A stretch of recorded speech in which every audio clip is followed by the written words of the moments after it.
ಒಂದು ಅದ್ಭುತವಾದಂಥ ಒಂದು ಮೂರ್ತಿ. ಇದ್ರ ವಿಶೇಷತೆ ಏನು ಅಂದರೆ ಭಕ್ತಾದಿಗಳು ಎಲ್ಲ ಸೇರಿ ತಮ್ಮ ಮನೇಲಿ ಇದ್ದಂಥ ಪಾತ್ರೆ ಪುರುಡಿ ಬೆಳ್ಳಿ ಚಿನ್ನ ಎಲ್ಲನೂ ಹಾಕಿ ನಿರ್ಮಿಸಿರತಕ್ಕಂಥ ಒಂದು ಚಾಮುಂಡೇಶ್ವರಿ 60 ಅಡಿ ಎತ್ತರದ ಪ್ರಪಂಚದ ಅತಿ ಎತ್ತರದ ವಿಗ್ರಹ ಇದು. ಬಸಪ್ಪನವ್ರು ಇದು ಬಂದಿದ್ದು ವರ್ತೂರ್ ಸಂತೋಷ್ ಅವರು ಬಸಪ್ಪನವರು ಆ ಮನೆಯಿಂದ ವರ್ತೂರ್ ಸಂತೋಷ್ ಅವರು ಕೊಟ್ಟಿರೋದು. ಶ್ರೀಲಂಕಾಕ್ಕೆ ರಾಮ ಸೇತುವೆ ಕಟ್ಟುವಾಗ ಕೆಲವು ಕಲ್ಲುಗಳನ್ನ ಹಾಕಿ ಅದು ನೀರಿನಲ್ಲಿ ತೇಲ್ತಿತ್ತು ಅನ್ನೋ ಕಲ್ಲುಗಳನ್ನ ಪೂಜೆ ಮಾಡ್ತಾರಲ್ಲ, ಅಂಥದ್ದೇ ಒಂದು ಕಲ್ಲು ಇಲ್ಲಿದೆ. ಎತ್ತಿದ್ರೆ ಸರಿಯಾದ ತೂಕನೇ ಇದೆಯಲ್ಲ, ಬಿಟ್ರೆ ತೇಲುತ್ತೆ. ಹಾಂ ಬಂಧುಗಳೇ, ಪ್ರಪಂಚದ ಅತಿ ಎತ್ತರದ ವಿಗ್ರಹಗಳನ್ನು ಸಿಮೆಂಟಲ್ಲಿ ಮಾಡೋದು ನೋಡಿದ್ದೀರಾ, ಕಲ್ಲಲ್ಲೂ ಮಾಡೋದು ನೋಡಿದ್ದೀರಾ, ಪಂಚಲೋಹದಲ್ಲಿ ಎಲ್ಲಾದರೂ ಮಾಡೋದು ನೋಡಿದ್ದೀರಾ? ಇವತ್ತು ನಿಮಗೆ ನಮ್ಮ ಕರ್ನಾಟಕದ ಗೌಡ್ಗೆರೆ ಅನ್ನತಕ್ಕಂಥ ಒಂದು ಜಾಗ, ಇದು ಚನ್ನಪಟ್ಟಣ ತಾಲೂಕು ರಾಮನಗರ ಜಿಲ್ಲೆಯಲ್ಲಿ ಬರುತ್ತೆ. ಇಲ್ಲಿ ನೋಡಿ, ಅದ್ರ ಮುಂದೆನೇ ನಿಂತಿದ್ದೀನಿ. ಪಂಚಲೋಹದ್ದು ಅಂದರೆ ಚಿನ್ನ, ಬೆಳ್ಳಿ, ತಾಮ್ರ, ಹಿತ್ತಾಳೆ, ಕಬ್ಬಿಣ ಹೀಗೆ ಲೋಹಗಳನ್ನ ಬಳಸ್ಕೊಂಡು ಮಾಡಿರ್ತಕ್ಕಂಥ ಪ್ರಪಂಚದ ಅತಿ ಎತ್ತರದ 60 ಅಡಿ ಎತ್ತರದ ಚಾಮುಂಡೇಶ್ವರಿ ವಿಗ್ರಹ ಇದು. ಈ ವಿಡಿಯೋನ ನಾನು ಆಲ್ರೆಡಿ ಮಾಡಿದ್ದೆ 2 ವರ್ಷದ ಹಿಂದೆ. ಆವಾಗ ಇನ್ನೂ ಕನ್ಸ್ಟ್ರಕ್ಷನ್ ಸ್ಟೇಜಲ್ಲಿತ್ತು ಇದು. ಈಗ 2 ವರ್ಷ ಆದಮೇಲೆ ಬಂದಿದ್ದೀನಿ. ಏನು ಅಂದರೆ ನಾನು ಈಗ ಹೊಸದಾಗಿ ಯೂಟ್ಯೂಬ್ ಚಾನಲ್ ಸ್ಟಾರ್ಟ್ ಮಾಡ್ಕೊಂಡಿದ್ದೆ, ಕಡಿಮೆ ಸಬ್ಸ್ಕ್ರೈಬರ್ ಇದ್ದರು. ನಾನು ವೀಡಿಯೋ ಮಾಡಿದ್ದು ಇದೊಂದು ಜಾಗದಲ್ಲಿ, ಇದೊಂದು ವೀಡಿಯೋ ತುಂಬ ವೈರಲ್ ಆಗಿ ನನಗೆ ಒಂದು ಸ್ಟ್ಯಾಂಡ್ ಕೊಟ್ಟಂಥ ಒಂದು ಜಾಗ. ಪರ್ಸ್ನಲಿ ತುಂಬ ಕನೆಕ್ಷನ್ ಇದೆ. ಹಂಗಾಗಿ ನಾನು ಕುಟುಂಬದ ಸಮೇತ ಇಲ್ಲಿಗೆ ಬಂದಿದ್ದೀನಿ. ಕುಟುಂಬದ ಸಮೇತ ಯಾಕೆ ಬಂದಿದ್ದೀನಿ ಅಂತ ನಮ್ಮ ಶ್ರೀಮತಿಯವರು ವ್ಲಾಗ್ ಮಾಡ್ತಾಯಿದ್ದಾರೆ. ಅವ್ರ ವ್ಲಾಗಲ್ಲಿ ಗೊತ್ತಾಗುತ್ತೆ ಅದು ಯಾಕೆ ಅವ್ರ ಜೊತೆ ಬಂದಿದ್ದೀನಿ ಅಂತ.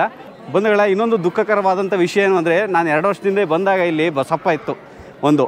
ಆ ಬಸಪ್ಪಗೆ 18 ವರ್ಷ ಆಗಿ ತೀರೋಯ್ತು. ಆ ಬಸಪ್ಪನ ಕರ್ಕೊಂಡು ಸುತ್ತಾಡ್ತಿದ್ದಂಥ ರಥ ಇದು, ದೀಪಕ್ ಅಂತ, ಇಲ್ಲಿ ಟ್ರಸ್ಟಿ. ನಮಗೆ ಬಸವಣ್ಣನ ರಥ ತೋರಿಸಿ ಅಂತ ಕರ್ಕೊಂಡು ಹೋಗ್ತಾ ಇದ್ದೀವಿ. ಈ ಬಸವಣ್ಣ ಎಲ್ಲೆಲ್ಲ ಹೋಗುತ್ತೆ ಆ್ಯಕ್ಚುಲಿ. ಇದು ಇಲ್ಲ, ಕರ್ನಾಟಕ ಕಾಣಿಸ್ತಾನೆ ಇಲ್ಲಿ, ತುಂಬ ಬಿಳಿ ಇದ್ದೀರಾ, ಆದರೂ ಆ ಕಡೆ ತಿರುಗಿರೋದ್ರಿಂದ ಕಪ್ಪು ಕಾಣ್ತಾ ಇದ್ರಿ. ಈಗ ನಿಮ್ಮ ಕಲರ್ ತೋರಿಸ್ತಾ ಇದ್ದೀನಿ. ಇದು ಬಸಪ್ಪನವ್ರದ್ದು ರಥ. ಇದು ಭಕ್ತಾದಿಗಳು ಹಚ್ಕೊಂಡಿರ್ತಾರೆ, ಮನೆ ಆಗ್ಲಿ ಅಂತ, ಏನಾರ ಕಾರ್ಯ ಆಗ್ಲಿ ಅಂತ, ಮತ್ತೆ ದೇವಸ್ಥಾನದ ಏನಾರ ಸಮಸ್ಯೆ ಇದ್ರೆ, ಮತ್ತೆ ಬೇರೆ ಬೇರೆ ಸಮಸ್ಯೆಗಳಿಗೆ ಹಚ್ಕೊಂಡಿರ್ತಾರೆ. ಸೊ ಅವಾಗ ಅವ್ರದ್ದು ಹರಕೆ ಏನಾರ ಇದಾಯ್ತು ಅಂತಂದ್ರೆ ಅವಾಗ ಅವರು ಬಸಪ್ಪನ ಕರ್ಕೊಂಡು ಹೋಗ್ತಾರೆ. ಅದಕ್ಕೆ ಬಸಪ್ಪನವ್ರು ಕರ್ಕೊಂಡು ಹೋಗ್ಬೇಕಂದ್ರೂ ಬಸಪ್ಪನವ್ರ ಹತ್ರ ಆಶೀರ್ವಾದ ತಗೊಬೇಕು. ಅವರು ಅಪ್ಪನೆ ಕೊಟ್ರೆ ಮಾತ್ರ ಬಸಪ್ಪನವ್ರನ್ನ ಆ ಮನೆಗೆ ಹೋಗುತ್ತೆ. ಇಲ್ಲ ಅಂದ್ರೆ ಅಪ್ಪನೆ ಕೊಟ್ಟಿಲ್ಲ ಅಂದ್ರೆ ಹೋಗಲ್ಲ, ಭಕ್ತಾದಿಗಳು ಕೇಳಿದ್ರು. ಈ ಕರ್ನಾಟಕ ಸುತ್ತಾಡ್ತೀರಾ ಇಲ್ಲ ಇಡೀ ಇಂಡಿಯಾ ಸುತ್ತಾಡ್ತೀರಾ? ಇಡೀ ಕರ್ನಾಟಕ ಸುತ್ತಾಡ್ತೀವಿ ಸರ್. ಇದು ಒಂಥರ ಲೈಫ್ ಸಖತ್ತಾಗಿದೆ ಬಿಡಿ, ಕ್ಯಾಂಪರ್ ಲೈಫ್, ಕ್ಯಾಂಪಿಂಗ್ ಲೈಫ್. ನಾವು ಆ ಥರ ಜೀಪ್ ತಗೊಂಡು ಕ್ಯಾಂಪಿಂಗ್ ಮಾಡೋಣ ಅಂತ ಸುಮ್ಮನೆ ಅಂತಿದ್ವಿ. ಬಸಪ್ಪ ಅವ್ರು ಕರ್ಕೊಂಡು ನೀವು ಒಂಥರ ಲೈಫ್ನ ಎಂಜಾಯ್ ಮಾಡ್ತೀರಾ, ಅದಕ್ಕಿಂತ ಜೀವನ ಬೇಕಾ ಇನ್ನೊಂದು? ಬನ್ನಿ ರಥ ನೋಡ್ಬಿಡೋಣ ಹೆಂಗಿದೆ ಅಂತ. ಓ ಮೈ ಗಾಡ್, ರಾಜಭೋಗ ಅನ್ಸುತ್ತೆ ಬಸಪ್ಪ ಅವ್ರಿಗೆ. ಬಸಪ್ಪ ಅವರು ಇಲ್ಲಿ ಬಸಪ್ಪನ ಕರ್ಕೊಂಡು ಹೋಗ್ತಾರೆ, ನಿಂತ್ಕೊಳ್ಳಕ್ಕೆ ಕೂತ್ಕೊಳ್ಳಕ್ಕೆ ಎಲ್ಲ ಇದು ಜಾಗ. ಪ್ಲಸ್ ಅದು ಓಪನ್ ಆಗುತ್ತೆ ಹಿಂದ್ಗಡೆ, ಹಿಂದ್ಗಡೆ ಓಪನ್ ಆದಾಗ ಬಸಪ್ಪನ ನೆಟ್ಕೊಂಡು ಹೋಗಕ್ಕೆ ಹಿಂದ್ಗಡೆಯಿಂದ ಹೋಗ್ತಾರೆ. Okay okay. ಇದೆಲ್ಲ ಇದು ಫುಲ್. ಈಗ ಹಳೆ ಬಸಪ್ಪ ಅವರು ತೀರೋಗಿ 1 ವರ್ಷ ಆಯ್ತು, 1.5 ವರ್ಷ ಆಯ್ತಾ? 1 ವರ್ಷ ಆಯ್ತು. ಅಲ್ಲಿ ಗದ್ಗೆ ಮಾಡಿದ್ದಾರೆ, ಅವರೇ ಫಸ್ಟ್ ಬಸಪ್ಪನವರು. ಅವರು ತುಂಬಾ ಪವಾಡ ಮಾಡಿದ್ದಾರೆ ಮುಂಚೆ ಎಲ್ಲ ತುಂಬಾ ದೇವಸ್ಥಾನಗಳದ್ದು ಸಮಸ್ಯೆ ಎಲ್ಲ ಬಗೆಹರಿಸಿದ್ದಾರೆ, ಎಲ್ಲ ಮಾಡಿದ್ದಾರೆ. ನಮ್ಮ ಯೂಟ್ಯೂಬ್ ಚಾನಲ್ ಅದು ಲೈವ್ ಅಲ್ಲಿ ಇದೆ, ನೋಡ್ಕೋಬಹುದು. ಅಲ್ಲ, ನನ್ನ ಚಾನಲ್ ಅಲ್ಲೇ ಇದೆ. ನನಗೆ ಬಸಪ್ಪ ಅವ್ರು ಕೇಳಿದ ತಕ್ಷಣ ತೀರೋದ್ರು ಅಂತ ಅಷ್ಟು ಬೇಜಾರಾಯ್ತು. ಆಕ್ಚುಲಿ ಅವಸರಿ ಬಂದು ಅದೆಲ್ಲ ಅದ್ರ ಜೊತೆ ಇದ್ದು ಹೋಗಿದ್ದೆ, ಒಂದ್ ಸ್ವಲ್ಪ ಟೈಮ್ ಸ್ಪೆಂಡ್ ಮಾಡಿ. ಇನ್ನೊಬ್ಬ ಬಸಪ್ಪನ ಕರ್ಕೊಂಡ್ ಬಂದ್ರಲ್ಲ, ಅದೊಂದು ಖುಷಿ. ಅದು ಬಸಪ್ಪನವ್ರು ಇದು ಬಂದಿದ್ದು ವರ್ತೂರ್ ಸಂತೋಷ್ ಅವರು, ಬಸಪ್ಪನವರು ಆ ಮನೆಯಿಂದ ವರ್ತೂರ್ ಸಂತೋಷ್ ಅವ್ರು ಕೊಟ್ಟಿರೋದು. ಹೌದಾ? ಇಲ್ಲಿ ಅವರೇ ಕೊಟ್ಟಿರೋದೇ? ಅದು ಅದೇ ಒಂದು ಸ್ಟೋರಿ ಇದೆ. ವರ್ತೂರ್ ಸಂತೋಷ್ ಅವ್ರಿಗೆ ನಾವು ಹುಡುಕ್ತಾ ಇದ್ದೋ, ಅವರು ಅಪ್ರೋಚ್ ಮಾಡಿದ್ರು ಇಲ್ಲಿ ಬಸಪ್ಪ ನಾವು ಕೊಡಕ್ಕೆ ಇದ್ದಿದ್ದು ಇಚ್ಛೆ ಇದೆ ಅಂತ. ಆದ್ರೆ ಅದು ನಮ್ಮದು ಒಂದು ನಿಯಮ ಇದೆ. ಆಮೇಲೆ ಗುರುಗಳಿಗೆ ಒಂದು ಇದು ಬಂತು, ಅಂದ್ರೆ ಅವ್ರಿಗೊಂದು ಸೂಚನೆ ಇರುತ್ತೆ. ಆ ಮನೆಗೆ ಹೋಗಿ ನೋಡ್ತೀವಿ ಅಂತ ಹೇಳಿದ್ರು, ಒತ್ತಾಯ ಮಾಡೋದು ಫಸ್ಟ್ ಬೇಡ ಅಂತ. ಮನೆಗೆ ಹೋಗಿ ನೋಡಿದಾಗ ಆ ಸೂಚನೆ ಪ್ರಕಾರ ಎಲ್ಲ ಇತ್ತು. ಅವಾಗ ಒಪ್ಕೊಂಡ್ರು ತಗೊಂಬರಕ್ಕೆ. ಸೊ ಅದೇ ಒಂದು ದೊಡ್ಡ ಇದು, ಅಂದ್ರೆ ಅವರು ಸುಮ್ಮನೆ ತಗೊಂಡ್ಬಂದಿಲ್ಲ, ಒಂದು ನಮ್ದು ನಿಯಮ ಪ್ರಕಾರ ಎಲ್ಲ ಇತ್ತು, ಅದಕ್ಕೆ ತಂದು ಯಾವಾಗ ಬಸಪ್ಪ ಈಗ ಬಂದು 1.5 ವರ್ಷ 2 ವರ್ಷ ಆಯ್ತು. 2 ವರ್ಷ ಆಯ್ತಾ? ಸಂತೋಷ್ ಅವ್ರು ಯಾವಾಗ್ಲೂ ಬಂದೇ ಬರ್ತಾರೆ ನೋಡ್ಕೊಂಡು. ಹೌದು, ಅದು ಇನ್ನೊಂದಿದೆ. ಅವತ್ತೇ ಆ ವಿಡಿಯೋನೇ ಅವತ್ತು ಕೊಟ್ರಲ್ಲ, ಅವತ್ತು ಗುರುಗಳು ಇಲ್ಲಿ ಧರ್ಮದರ್ಶಿಗಳು ಅವತ್ತು ಹೇಳಿದ್ರು ಅಲ್ಲಿ, ನಿಮ್ಗೆ ಇನ್ ಮುಂದೆ ನೀವೇನ್ ಅನ್ಕೊಂಡಿದ್ರ ಆ ತರ ಆಗ್ತೀರಾ ಅಂತ. ಅದಾದ್ಮೇಲೆ ರೇಸ್ ಮಾಡಿದ್ರು ಅವರು. ರೇಸ್ 7 ದಿನನೂ ಬಸಪ್ಪನವ್ರನ್ನ ಇರ್ಲೇಬೇಕು ಅಂತ ಇರ್ಸ್ಕೊಂಡ್ರು ಅವತ್ತು ಬಸಪ್ಪನವ್ರನ್ನ. ಎಲ್ಲ ಚೆನ್ನಾಗಿ ನಡೀತು ರೇಸ್. ಆಮೇಲೆ ಬಿಗ್ ಬಾಸ್ಗೂ ಹೋದ್ರು. ಏನೇ ಆಗ್ಬೇಕಂದ್ರು ಇಲ್ಲಿ ಬಂದು ಹತ್ರ ಆಶೀರ್ವಾದ ತಗೊಂಡು ಬಸಪ್ಪ ಹತ್ರ ಆಶೀರ್ವಾದ ತಗೊಂಡು ಹೋಗ್ತಾರೆ. ನಮ್ಮ ಬಸಪ್ಪ ಅವ್ರ ಕ್ಯಾಂಪಿಂಗ್ ವ್ಯಾನ್ ನೋಡಿ ಸಖತ್ ಖುಷಿ ಆಯ್ತು. ಎಲ್ಲಿ ಭಾರತದ ಯಾವ ಮೂಲೆ ಬೇಕಾದ್ರೂ ಟ್ರಾವೆಲ್ ಮಾಡ್ಬೋದಲ್ವ? ಮನುಷ್ಯ ಅಂದಮೇಲೆ ಸಮಸ್ಯೆಗಳು ಇದ್ದೇ ಇರುತ್ತೆ. ಪ್ರತಿಯೊಂದು ಸಮಸ್ಯೆಗಳಿಗೂ ಎಲ್ಲಾದ್ರೂ ಒಂದು ಪರಿಹಾರ ಸಿಗುತ್ತೆ. ಕೆಲವೊಮ್ಮೆ ಎಲ್ಲೂ ಪರಿಹಾರ ಸಿಗದಿದ್ದಾಗ ಈ ಥರ ದೇವಸ್ಥಾನಗಳಿಗೆ ಬರ್ತೀವಿ, ದೇವ್ರ ಹತ್ರ ನಮಗೆ ಪರಿಹಾರ ಸಿಗುತ್ತೆ. ಕೆಲವೊಮ್ಮೆ ಹೇಳ್ತಾರೆ ಮನುಷ್ಯನ ಸಮಸ್ಯೆಗಳನ್ನು ಮನುಷ್ಯ ಅರ್ಥ ಮಾಡ್ಕೊಳಕ್ಕಾಗದೆ ಹೋದ್ರು ಪ್ರಾಣಿಗಳು ತುಂಬ ಚೆನ್ನಾಗಿ ಅರ್ಥ ಮಾಡ್ಕೊತಾವಂತೆ. ಹಾಗಾಗಿ ನಮ್ಮ ಪುರಾಣದಲ್ಲಿ ಕೂಡ ಪ್ರತಿಯೊಂದು ಪ್ರಾಣಿಗಳಿಗೂ ಕೂಡ ಒಂದು ದೇವತೆಯ ವಾಹನವನ್ನಾಗಿ ಮಾಡಿಬಿಟ್ಟಿದ್ದಾರೆ. ಅಷ್ಟೇ ಇಲ್ಲೂ ಕೂಡ ಸಮಸ್ಯೆಗಳಿಗೆ ಪರಿಹಾರ ಸಿಗದಿದ್ದಾಗ ಪ್ರತಿಯೊಬ್ಬರು ಭಕ್ತಾದಿಗಳು ಇಲ್ಲಿ ಬಂದು ಬಸವಣ್ಣನ ಹತ್ರ ಪರಿಹಾರ ಕೇಳ್ಕೊತಾರೆ. ಸಾಧ್ಯ ಆದಷ್ಟು ಬಸವಣ್ಣನಿಂದ ಕೆಲವು ಪರಿಹಾರಗಳು ಸಿಕ್ಕಿ ಅವ್ರ ಮನಸ್ಸಿಗೆ ಸಮಾಧಾನ ಆಗಿ ಎಷ್ಟೋ ಸಮಸ್ಯೆಗಳು ಬಗೆಹರಿರ್ತಕ್ಕಂಥ ಒಂದು ಜಾಗ ಈ ಚಾಮುಂಡೇಶ್ವರಿ ಬಸಪ್ಪನವರ ಕ್ಷೇತ್ರ. ಒಂದು ಅದ್ಭುತವಾದಂಥ ಒಂದು ಮೂರ್ತಿ. ಇದ್ರ ವಿಶೇಷತೆ ಏನು ಅಂದರೆ ಭಕ್ತಾದಿಗಳು ಎಲ್ಲ ಸೇರಿ ತಮ್ಮ ಮನೇಲಿದ್ದಂಥ ಪಾತ್ರೆ ಪುರುಡಿ ಬೆಳ್ಳಿ ಚಿನ್ನ ಎಲ್ಲನೂ ಹಾಕಿ ನಿರ್ಮಿಸಿರ್ತಕ್ಕಂಥ ಒಂದು ಚಾಮುಂಡೇಶ್ವರಿ 60 ಅಡಿ ಎತ್ತರದ ಪ್ರಪಂಚದ ಅತಿ ಎತ್ತರದ ವಿಗ್ರಹ ಇದು. ಇಲ್ಲಿ ಒಂದು ಹಿಂಭಾಗದಲ್ಲಿ ದೊಡ್ಡ ಮ್ಯೂಸಿಯಮ್ಮೇ ಮಾಡ್ತಾಯಿದ್ದಾರೆ. ಆಲ್ಮೋಸ್ಟ್ ಈಗಂತೂ 2 ವರ್ಷ ಆದಮೇಲೆ ಇಷ್ಟಂತೂ ಡೆವಲಪ್ಮೆಂಟ್ ಆಗಿದೆ. ಇಲ್ಲಿ ನೋಡಿ, ಇಲ್ಲಿ ಪ್ರತಿದಿನ ಸಂಜೆ 6 ಗಂಟೆಗೆ ಇಲ್ಲಿ ಗಂಗೆ ಒಂದು ಜಲಪಾತನೇ ಹರಿಸ್ತಾರಂತೆ. ಅದಕ್ಕೆ ಮಾಡಿರ್ತಕ್ಕಂಥದ್ದು ಇದು ಮೆಟ್ಲಲ್ಲ, ಇಲ್ಲಿ ಗಂಗೆ ಹರಿಸ್ತಾರೆ ಪ್ರತಿದಿನ 6 ಗಂಟೆಗೆ. ನೋಡಿ, ಲೈಟಿಂಗ್ ಶೋ ಬೇರೆ ಮಾಡಿರ್ತಾರೆ ಇಲ್ಲಿ. ಈ ಹತ್ರಕ್ಕೆ ಬಂದು ನಿಂತ್ಕೊಂಡ್ರೆ ನಿಮಗೆ ಆ್ಯಕ್ಚುಲಿ ಇಲ್ಲಿ ಮುಖ ಕಾಣಲ್ಲ. ನೀವು ಈ ವ್ಯೂ ನಿಮಗೆ ಕಾಣಬೇಕು ಅಂದರೆ ಕೆಳಗೆ ಹೋಗಬೇಕು. ಇಲ್ಲಿ ಏನಿದ್ರು ದೇವ್ರ ಹತ್ರ ಬಂದರೂ ಸ್ಪರ್ಶ ಮಾಡ್ಕೊಂಡು ಭಕ್ತಿಯಿಂದ ಪೂಜೆ ಮಾಡಿ ಹೋಗೋಕ್ಕೆ ಇರತಕ್ಕಂಥ ಜಾಗ ಇದು. ಇದು ಚಿಕ್ಕದಾಗಿ ಮಾಡಿರೋದು ಭಕ್ತಾದಿಗಳ ಹತ್ರ ಇರೋದು. ಭಕ್ತಾದಿಗಳಿಗೆ ಇಲ್ಲಿ ಪೂಜೆ ಮಾಡಿ ಇಲ್ಲಿ ಕಾಯಿ ಮಂತ್ರ. ನಾನು ನಿಮಗೆ ಆಗಲೇ ಹೇಳಿದೆ ನೋಡಿ, ಭಕ್ತಾದಿಗಳು ಮನೇಲಿದ್ದಂಥ ಹಳೆಯ ಪಾತ್ರೆಗಳು, ತಾಮ್ರ, ಚಿನ್ನ, ಬೆಳ್ಳಿ, ಗಂಚು ಏನೇನು ಸಿಗುತ್ತೆ ಎಲ್ಲದನ್ನು ತಗೊಂಬಂದು ಕೊಟ್ಟಿರೋಂಥ ಪಾತ್ರೆಗಳಿವು. ಇನ್ನೂ ಕೊಡ್ತಾನೆ ಇದ್ದಾರೆ, ಯಾಕಂದರೆ ಇನ್ನೂ ಡೆವಲಪ್ಮೆಂಟ್ ಆಗ್ತಾನೆ ಇದೆ. ಹಿಂದ್ಗಡೆ ನೋಡ್ಬೋದು ದೊಡ್ಡದಾಗಿ ಮ್ಯೂಸಿಯಮ್ ಥರ ಮಾಡೋವಂಥ ಪ್ಲ್ಯಾನ್ ಇದೆ. ಕೆಳಗಡೆ ಒಂದು ಪೋಸ್ಟ್ರು ಇದೆ ನೋಡಿ, ಆ ಪೋಸ್ಟ್ರು ಯಾವ ಥರ ಕಾಣ್ತಾ ಇದೆ ಆ ಥರ ಮಾಡ್ತಾರೆ. ನಾನು ಬಂದಿರೋದು ಭಾನುವಾರದ ದಿನ. ಈ ಹಳೆ ಬಸಪ್ಪ ಏನಿದೆ, ಆ ಬಸಪ್ಪಂದು ಗದ್ಗೆ ಇಲ್ಲಿದೆ. ತುಂಬ ಅಟ್ಯಾಚ್ಮೆಂಟ್ ಇದೆ ಅಂಥದ್ದು. ಈ ಸುತ್ತಮುತ್ತ ಗ್ರಾಮಸ್ಥರಿಗೆಲ್ಲ ಸಿಕ್ಕಾಪಟ್ಟೆ ಅಟ್ಯಾಚ್ಮೆಂಟ್ ಇತ್ತು. ಆ ಬಸಪ್ಪ ತೀರೋದಾಗಂತೂ ನಾವು ಅರ್ಜುನ ತೀರೋದಾಗ ಎಷ್ಟು ದುಃಖಪಟ್ಟರು, ಈ ಪ್ರಾಂತ್ಯದ ಜನ ಅಷ್ಟೇ ದುಃಖಪಟ್ಟು ನನಗೂ ಕೂಡ ಫೋಟೋಸ್ಗಳು ಕಳಿಸಿದ್ರು. ಬಸಪ್ಪ ಮೂರ್ತಿ ನೀವು ನೋಡ್ಬೋದು, ಇಲ್ಲೇ ನಿರ್ಮಾಣ ಮಾಡಿದ್ದಾರೆ. ಸಡನ್ನಾಗಿ ನಾವು ಮೂರ್ತಿ ನೋಡಿದ್ರೆ ಅದು ನಿಜವಾದ ಬಸಪ್ಪನೇ ನಿಂತಿದೆ ಅನ್ನೋ ರೀತಿ ಫೀಲ್ ಆಗುತ್ತೆ. ಅಷ್ಟು ಅದ್ಭುತವಾದಂಥ ಅದೇ ಬಸಪ್ಪನ ಯಥಾವತ್ತಾಗಿ ಅಚ್ಚು ಇಳಿಸಿ ಮಾಡಿರ್ತಕ್ಕಂಥ ಒಂದು ಮೂರ್ತಿ. ಭಕ್ತಾದಿಗಳಿಗೆ ಏನೇ ಆರೋಗ್ಯ ಸಮಸ್ಯೆ ಇರ್ಬೋದು, ಎಂಥದೇ ಸಮಸ್ಯೆ ಆಗಿರ್ಬೋದು, ಅದ್ರ ಕೆಳಗೆ ಕೂರಿಸಿ ಅಲ್ಲಿ ನೋಡ್ತಾ ಇರ್ಬೋದು ನೀವು, ನೀರಿನಿಂದ ಅಭಿಷೇಕ ಮಾಡ್ತಾರೆ. ಅದು ಬಸಪ್ಪನ ಮೇಲಿಂದ ಭಕ್ತಾದಿಗಳ ಮೇಲೆ ಬಿದ್ದು ಅವ್ರಿಗೆ ಏನಾದರೂ ಸಮಸ್ಯೆಗಳಿದ್ದರೆ ಪರಿಹಾರ ಆಗತಕ್ಕಂಥ ಒಂದು ಕಾರ್ಯ ಇಲ್ಲಿ ನಡೆಯುತ್ತೆ. ಇದಕ್ಕೆ ಯಾವುದೇ ರೀತಿ ಚಾರ್ಜಸ್ ಏನು ಮಾಡಿಲ್ಲ, ಎಲ್ಲ ಉಚಿತವಾದಂಥ ಸೇವೆ ಇದು. ಪ್ರತಿ ಭಾನುವಾರ 1 ಗಂಟೆಯಿಂದ 2 ಗಂಟೆವರೆಗೂ ನಡೆಯುತ್ತಂತೆ ಇದು ಸೇವೆ. ಸ್ವಾಮಿಗಳೇ, ಇದು ಕಾಯಿ ಕಟ್ತಾರಲ್ಲ, ಯಾವುದಕ್ಕಿದು? ಅವರು ಅರಕೆ ಈರಡ್ಲಿ ಅಂತ ಏನೋ ಸಂಕಲ್ಪ ಮಾಡ್ಕೊಳ್ತಾರೆ. ಅವಾಗ ಕಾಯಿ ಕಟ್ಟಿದ್ರೆ ನಮ್ಮ ಬಸಪ್ಪನವರ ಮತ್ತೆ ಅಮ್ಮನವರ ಆಶೀರ್ವಾದ ಆಗಲಿ, ನಮಗೆ ನಾವು ಏನು ಕೋರ್ಕೊಂಡಿದ್ದೀವೋ ಅದು ಬಗೆಯಿರಲಿ ಅಂತೇಳಿ ಅಲ್ಲಿ ಸಂಕಲ್ಪ ಮಾಡ್ಕೊಂಡು ತೆಂಗಿನಕಾಯಿ ಇಸ್ಕೊತಾರೆ. ಆ ತೆಂಗಿನಕಾಯಿ ತಗೊಂಡ್ಬಂದು ಬಸಪ್ಪನ ಗದ್ಗೆ ಸುತ್ತ 7 ಸುತ್ತ ಪ್ರದಕ್ಷಿಣೆ ಹಾಕಿ ಅದನ್ನ ಬಸಪ್ಪನ ಗದ್ಗೆ ಕಟ್ಟೋಗ್ತಾರೆ. ಅದು ತೆಂಗಿನಕಾಯಿಗೆ 51 ರೂಪಾಯಿ ಕೊಟ್ಟು ತೆಂಗಿನಕಾಯಿ ತಗೋತಾರೆ. ಅದು 51 ರೂಪಾಯಿ ಕೊಡೋದು 51 ರೂಪಾಯಿ ಹಣ ಬಸಪ್ಪನ ಕ್ಷೇತ್ರಕ್ಕೆ ಬರುವಂಥ ಭಕ್ತಾದಿಗಳು ಅನುದಾನಕ್ಕೆ ಹೋಗ್ತದೆ. ಅನುದಾನಕ್ಕೆ ಪ್ರತಿದಿನ ಅನುದಾನ ಇರುತ್ತಾ? 24 ಗಂಟೆ. ಸೇವೆಗೆ ಏನಾದ್ರು ಚಾರ್ಜಸ್ ಏನಾದ್ರು ಇದೆಯಾ? ಏನೂ ಇಲ್ಲ, ಯಾವುದೇ ಪಾರ್ಕಿಂಗ್ಗೆ ದುಡ್ಡಿಲ್ಲ, ಆಮೇಲೆ ಯಾವುದಕ್ಕೆ ಟಿಕೆಟ್ ತೊಗೊಳಂಗಿಲ್ಲ. ಅಕಸ್ಮಾತ್ ಅವ್ರು ಏನಾದ್ರು ಸಂಗ್ರಹ ಮಾಡ್ಕೊಂಡ್ಬಿಟ್ಟು ಅನುದಾನ ದಾಸ ಕೊಡ್ಬೋದು, ಕ್ಷೇತ್ರ ಅಭಿವೃದ್ಧಿ ಕೊಡ್ಬೋದು, ಅವ್ರು ಬಿಟ್ಟಿದ್ದು. ಕಷ್ಟ ಅಂತ ಭಕ್ತಾದಿಗಳು ಬಂದಾಗ ಯಾರ ಹತ್ರ ದುಡ್ಡಿರುತ್ತೋ ಇಲ್ವೋ ಅದನ್ನೆಲ್ಲ ಅರ್ಥ ಮಾಡ್ಕೊಂಡು ಪ್ರತಿಯೊಬ್ಬರಿಗೂ ಸಮಾನತೆಯನ್ನು ಕೊಟ್ಟು ಎಲ್ಲರಿಗೂ ತಾಯಿ ಆಶೀರ್ವಾದ, ಬಸಪ್ಪನವರ ಆಶೀರ್ವಾದ ಸಿಗಲಿ ಅಂತ ಅವ್ರು ಯಾರಿಗೂ ಯಾವುದಕ್ಕೂ ಏನೇ ಚಾರ್ಜಸ್ ಮಾಡ್ತಾ ಇಲ್ಲ. ಅವ್ರು ಹೇಳಿದ್ರು ಇಲ್ಲಿ ಪ್ರತಿದಿನ ಅನ್ನದಾಸೋಹ ನಡೆಯುತ್ತೆ. 24 ಗಂಟೆ ಅಂದರೆ ರಾತ್ರಿ ನೀವು ಯಾವ ಟೈಮಲ್ಲಾದ್ರು ಬನ್ನಿ, 24 ಗಂಟೆ ಅನ್ನದಾಸೋಹ ನಡೆಯುತ್ತೆ ಇಲ್ಲಿ. ಭಕ್ತಾದಿಗಳು ಬಂದು ಅಲ್ಲಿ ಕಾಯಿ ಕಟ್ಟು ಹೋಗ್ತಾರಲ್ಲ, 51 ರೂಪಾಯಿ ಕೊಟ್ಬಿಟ್ಟು ಒಂದು ಕಾಯಿಯನ್ನು ತಗೊಂಡು ಹೋಗ್ತಾರೆ. ಅದರಲ್ಲಿ ಪ್ರತಿಯೊಬ್ಬರಿಗೂ ಅನ್ನದಾನ ಮಾಡ್ತಾರೆ. ಇಲ್ಲಿ ನೋಡ್ಬೋದು, ಬನ್ನಿ. ಇಲ್ಲಿ ನನಗೂ ಸರಿಯಾದ ಟೈಮಿಗೆ ಹೊಟ್ಟೆ ಹಸ್ತಿದೆ. ನಾನೇ ಮೊದಲೇ ಭೋಜನ ಪ್ರಿಯ, ಬಂದೇ ಇರ್ತೀನಿ ಊಟಕ್ಕೆ. ತಿಳಿ ಸಾರು, ಅನ್ನ, ಪಾಯಸ ಅಷ್ಟೇ ತಿಂದರೆ ಸಾಕು, ಹೊಟ್ಟೆಲಿ ಏನೂ ಆನಂದ ಅಂತೀರ. ಕೆಲವು ಕಡೆ ಊಟಕ್ಕೆ 1000 ರೂಪಾಯಿ ಕೊಡ್ತೀವಿ, ಭಕ್ಷ್ಯ ಭೋಜನಗಳ ಬಂಡಿಯನ್ನು ತಗೊಬಂದು ಇಟ್ಕೊಂಡು ತಿನ್ನೋ ಊಟ ಮಾಡೋ ಪ್ರಯತ್ನ ಮಾಡ್ತೀವಿ. ನಮ್ಗೆ ಆ ರುಚಿ ಬೇಕು, ಈ ರುಚಿ ಬೇಕು, ಈ ಮನೆ ಬೇಕು, ಹಂಗೆ ಹಿಂಗೆ ಅಂತ ಅಂದ್ಬಿಟ್ಟು ರುಚಿನ ಅಂತಿಮ ಘಟ್ಟನ ಹೋಗಿ ತಲುಪಿ ನಾವು ಅನುಭವಿಸೋ ಪ್ರಯತ್ನ ಮಾಡ್ತೀವಿ. ಆದರೆ ಈ ಥರ ದೇವಸ್ಥಾನಗಳಲ್ಲಿ ಅವ್ರು ನಮಗೆ ಕೊಟ್ಟಿದ್ದು ಒಂದಿಷ್ಟು ಅನ್ನ, ತಿಳಿ ಸಾರು, ಪಾಯಸ. ಅದ್ರ ರುಚಿ ಹೇಳಿ ತೀರೋದು. ಊಟ ಮಾಡಿ ಬಂದರೂ ಕೂಡ ಹೊಟ್ಟೆ ಆನಂದದಿಂದ ನಲಿತಾ ಇದೆ. ಇದಕ್ಕೆ ಹೇಳೋದು, ಭಕ್ತಿಯಿಂದ ಪ್ರೀತಿಯಿಂದ ಮಾಡಿದಂಥವು ಆಹಾರ ನಿಮ್ಗೆ ಏನೂ ಹಾಕೋದು ಬೇಡ, 2 ಐಟಮ್ ಸಾಕು, ಅಷ್ಟು ಹಾಕಿದ್ರು ಸಾಕು. ಅತಿ ಅದ್ಭುತವಾದಂಥ ಒಂದು ಭೋಜನ. ಓಹೋ, ಸುರೇಂದ್ರ ಅವರು ನಮಸ್ತೆ. ನಮಸ್ತೆ. ಆರಾಮ? ಸುರೇಂದ್ರ ಏನು ಇಲ್ಲಿ ಕಂಡ್ಬಿಟ್ರಲ್ಲ ನೀವು? ಹೋಗ್ತಾ ಇದ್ದೆ. ಹೌದಾ? ಹಿಂಗೆ ದೇವಸ್ಥಾನಗಳು ಹುಡುಕ್ತಾ ಇರ್ತೀವಲ್ಲ ಸರ್ ಮಾಮೂಲಾಗಿ. ನಮ್ದು ಇವ್ರು ನೋಡ್ಬೋದು, ನಮ್ಮ ದೇವಸ್ಥಾನದ ಪಾರ್ಟ್ನರ್ ಇವರು. ನಾವು ಟ್ರಾವೆಲಿಂಗಿಗೆ ಅಭಿಲಾಷ್ ಹೆಂಗೆ ನಮ್ಮ ಪಾರ್ಟ್ನರ್, ಹಂಗೆ ಇವರು ಸುರೇಂದ್ರ ಅಂತ ದೇವಸ್ಥಾನದ ಪಾರ್ಟ್ನರ್. ಟೂರಿಫಿಕ್ ಅಂತ ಯೂಟ್ಯೂಬ್ ಚಾನಲ್ ಮಾಡ್ಕೊಂಡಿದ್ದಾರೆ. ಬರೀ ದೇವಸ್ಥಾನಗಳನ್ನ ಎಕ್ಸ್ಪ್ಲೋರ್ ಮಾಡ್ತಾ ಇದ್ದಾರೆ ಕರ್ನಾಟಕದ ಮೂಲೆಯಲ್ಲೂ. ಮೊನ್ನೆ ನಮ್ಮ ಮಳಲಿ ಅಮ್ಮನ ದೇವಸ್ಥಾನಕ್ಕೂ ಹೋಗಿ ವಿಡಿಯೋ ಮಾಡ್ಕೊಂಡ್ಬಂದ್ರು. ಎಲ್ಲ ಕಡೆ ಎಕ್ಸ್ಪ್ಲೋರ್ ಮಾಡ್ತಾರೆ. ನನಗೆ ಒಳ್ಳೊಳ್ಳೆ ದೇವಸ್ಥಾನಗಳು ಸಜೆಸ್ಟ್ ಮಾಡೋದು ಇವರು ಪಟ್ ಅಂತ ಇಲ್ಲೇ ಕಂಡ್ಬಿಟ್ರು. ಖುಷಿಯಾಗೋಯ್ತು. ಸುರೇಂದ್ರ ಊಟ ಮಾಡಿದ್ರಾ? ಊಟ ಹೋಗಿದ್ರೆ ಸರ್? ಊಟ ನೀವು ಮಾಡಿದ್ರೆ? ಮಾಡ್ಕೊಂಬಂದೆ. ಏನು 24 ಗಂಟೆ ಊಟ ಇಲ್ಲಿ ಫ್ರೀ? ಹೌದು ಸರ್.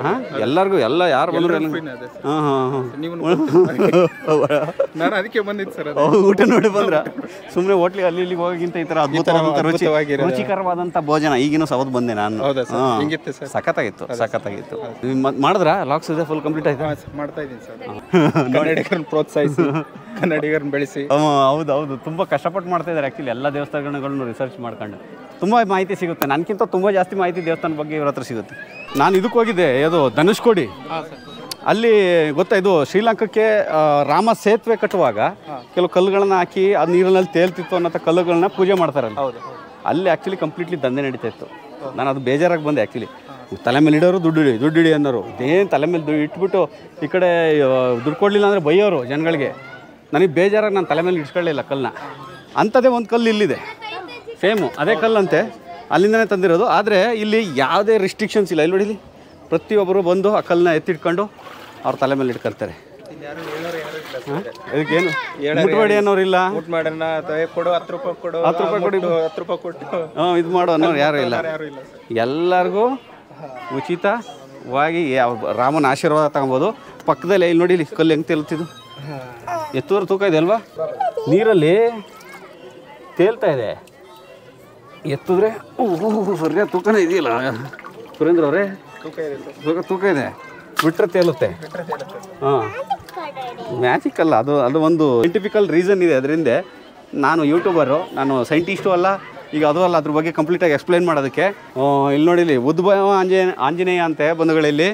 ಕಾಯಿನ್ನ ನೀವೇನಾದರೂ ಅಂದ್ಕೊಂಡು ಬಂದಿಲ್ಲಿ ಅಂಟಿಸಿದ್ರೆ ನಿಮ್ಮ ಕೆಲಸ ಆಗಬೇಕು ಅಂದ್ರೆ ಅದು ಅಂಟ್ಕೊಳುತ್ತಂತೆ, ಆಗಲ್ಲ ಅಂದರೆ ಬಿದೋತ್ತಂತೆ. ಒಂದು ಕೇಳ್ಕೊಬೋದು, ಒಂದು ಚಾಕ್ಲೇಟ್ ಸಿಗುತ್ತಾ ಅಂತ ನೀವು ಕೇಳ್ಕೊಳ್ಳಿ. ನಿಮಗೆ ಕೇಳ್ಕೊಂಡು ಇಡಿ, ಚಾಕ್ಲೇಟ್ ಸಿಗುತ್ತೆ ಅಂದರೆ ಅದು ಅಲ್ಲೇ ಅಂಟ್ಕೊಳ್ಳುತ್ತೆ. ಇಲ್ಲಾಂದರೆ ದೇವ್ರು ಎಲ್ಲರಿಗೂ ಅಷ್ಟೇ, ಅವ್ರವ್ರ ಇಚ್ಛೆ. ಮಕ್ಕಳದು ಚಾಕ್ಲೇಟ್ ಕೇಳೋದಿರುತ್ತೆ, ದೊಡ್ಡವ್ರದ್ದು ಹಣ ಕೇಳೋದಿರುತ್ತೆ. ಆಸ್ತಿ ಅಲ್ವಾ? ಅವ್ರವ್ರ ಇಚ್ಛೆ. ಭಗವಂತಗೆ ಏನು, ಎಲ್ಲರಿಗೂ ಭಗವಂತ ಮಕ್ಕಳೇ. ಭಗವಂತಗೆ ನಾವೆಲ್ಲ ಮಕ್ಕಳೇ. ನಾವು ದುಡ್ಡಿನ ಆಟ ಸಾಮಾನು ಕೇಳ್ತೀವಿ, ಚಾಕ್ಲೇಟ್ ಆಟ ಸಾಮಾನು ಕೇಳ್ತೇವೆ ಅಷ್ಟೇ. ಅದೆಲ್ಲ ಸಿಗುತ್ತಾ ಇಲ್ವ ಅಂತ ದೇವರಲ್ಲೇ ನಮ್ಗೆ ಹೇಳುತ್ತೆ. ಇಲ್ಲಿವರೆಗೆ ಬಂದು ಮೂಲ ದೇವ್ರನ್ನ ನಿಮಗೆ ಪರಿಚಯ ಮಾಡಿಕೊಟ್ಟು ತೋರಿಸಿ ನಿಮಗೆಲ್ಲ ಆಶೀರ್ವಾದ ಕೊಡಿಸ್ಲಿಲ್ಲ ಅಂದರೆ ನನಗೆ ಮನಸ್ಸಿಗೆ ತೃಪ್ತಿ ಇರೋದಿಲ್ಲ. ಹಂಗಾಗಿ ದೇವಸ್ಥಾನದೊಳಗೆ ಹೋಗ್ಬಿಡ್ತೀನಿ. ನಿಮ್ಗೆಲ್ಲರಿಗೂ ಒಂದು ಆಶೀರ್ವಾದ ಇಲ್ಲಿಂದನೇ. ಯಾರಿಗೆಲ್ಲ ಬರೋಕ್ಕಾಗಲ್ಲ. ಯಾವ ಪೂಜೆ ಪ್ರತಿದಿನ ನಡೆಯುತ್ತಾ? ಹಾಂ ಸರ್, ಪ್ರತಿನಿತ್ಯ ಬೆಳಿಗ್ಗೆ 6 ಗಂಟೆಯಿಂದ ರಾತ್ರಿ 9 ಗಂಟೆವರೆಗೂ ಇರುತ್ತೆ. ಸ್ಪೆಷಲ್ ಪೂಜೆ ಅಂತ ಯಾವುದಾದ್ರೂ ಇದೆಯಾ ಇಲ್ಲಿ? ಮಂಗಳವಾರ, ಶುಕ್ರವಾರ, ಭಾನುವಾರ ವಿಶೇಷವಾಗಿರುತ್ತೆ. ಪ್ರತಿ ಭಾನುವಾರ ಮಧ್ಯಾಹ್ನ 1 ಗಂಟೆಯಿಂದ 3 ಗಂಟೆವರೆಗೆ ತೀರ್ಥಸ್ನಾನ ನಡೆಯುತ್ತೆ.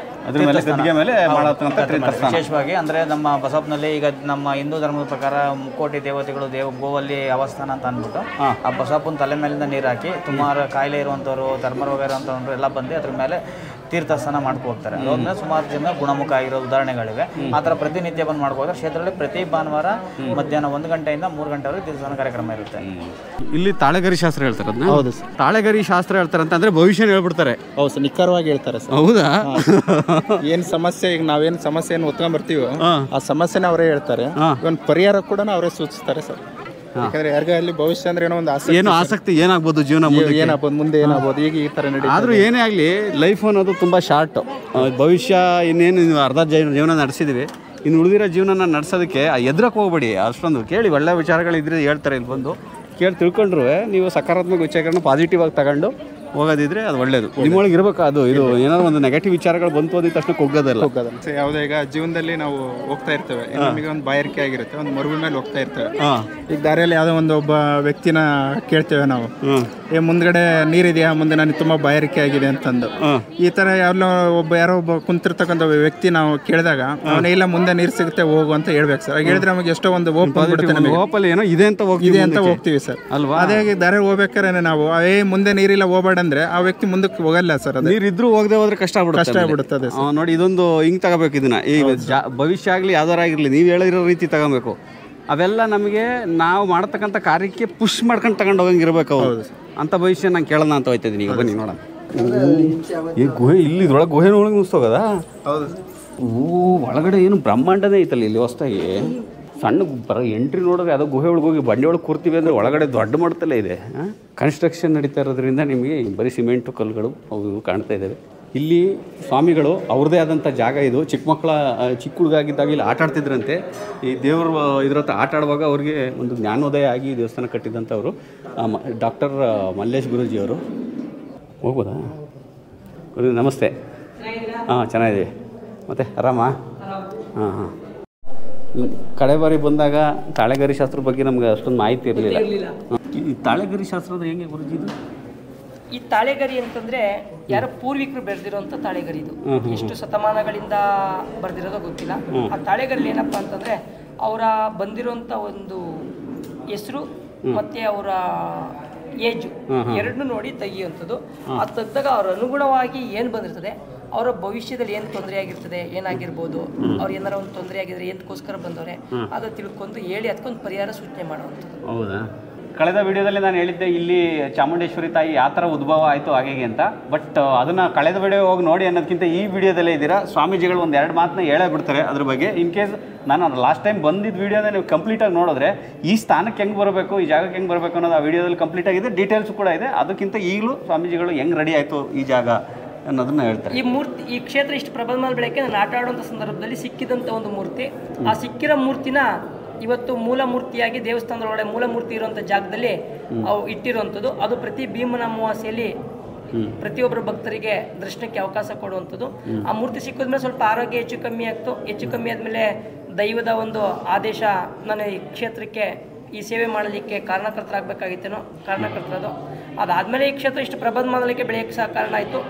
ಇವತ್ತು ವಿಶ್ವದ ಅತಿ ಎತ್ತರವಾದಂಥ ಪಂಚಲೋಹದ ಮೂರ್ತಿ ಅಂತೂ ಹೆಗ್ಗಳಿಕೆಗೆ ಪಾತ್ರವಾಗುವಂಥ ಒಂದು ಕ್ಷೇತ್ರವಾಗಿ ಪರಿವರ್ತನೆ ಆಗ್ತಾ ಇರೋಂಥ ಒಂದು ಕ್ಷೇತ್ರ. ಇವತ್ತು 35,000 kg ತೂಕದಲ್ಲಿರುವಂಥ ಭೂಮಿಯ ಮಟ್ಟದ 60 ಅಡಿ ಎತ್ತರದ ಪಂಚಲೋಹದ ಮೂರ್ತಿಯಾಗಿ ಇವತ್ತು ಹೆಸರು ಗಳಿಸಿದ್ರು. 18 ಭುಜಗಳ ಸೌಮ್ಯ ರೂಪಿನ ಸಿಂಹವಾಹಿನಿ ರೂಢಿಯಾದ ಒಂದು ಮೂರ್ತಿ. ಒಂದೊಂದು ಬೆರಳು ನನ್ನ ಮೊದಲನೇ ವಿಡಿಯೋದಲ್ಲೂ ನಾನು ಮೊದಲೇ ಹೇಳಿದೆ, ಒಂದೊಂದು ಬೆರಳು 15, 16, 17 kg ಬರ್ತದೆ. ಒಂದು ಕಮಂಡಲ 100 kg ಬರ್ತದೆ ಅಂತ ಇವತ್ತು ನಾವು ಪರೀಕ್ಷೆ ಮಾಡೋದು ಹಂಗೆ ಇರ್ತದೆ.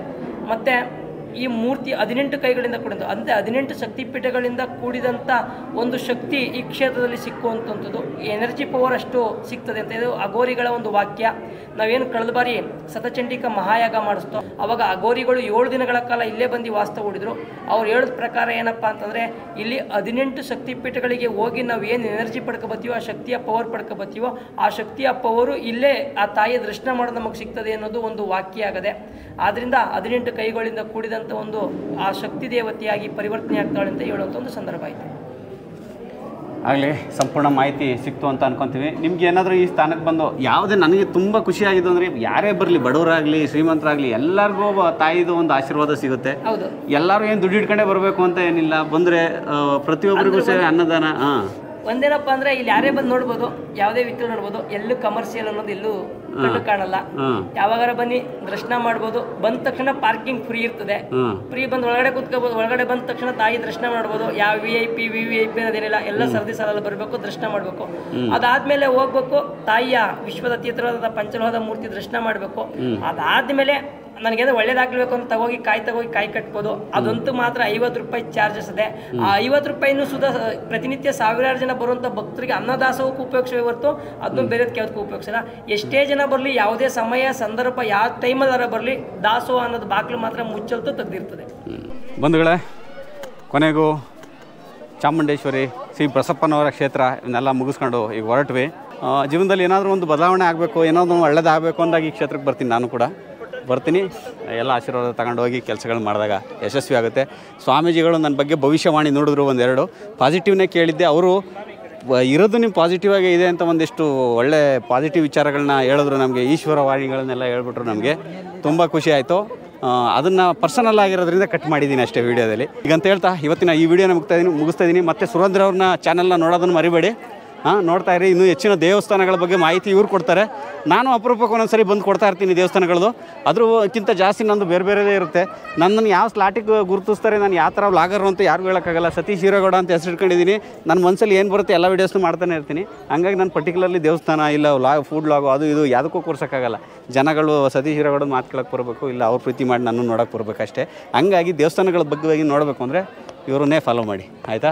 ಓಕೆ ಬಂಧುಗಳೇ, ಹೀಗಂತ ಹೇಳ್ತಾ ಇವತ್ತಿನ ಈ ವಿಡಿಯೋನ ಇಲ್ಲಿಗೆ ಮುಗಿಸ್ತಾ ಇದ್ದೀನಿ. ಮತ್ತೆ ಸಿಗೋಣ ಮುಂದಿನ ವಿಡಿಯೋದಲ್ಲಿ. ಎಲ್ರಿಗೂ ಒಳ್ಳೆಯದಾಗಲಿ. ಜೈ ಹಿಂದ್, ಜೈ ಕರ್ನಾಟಕ.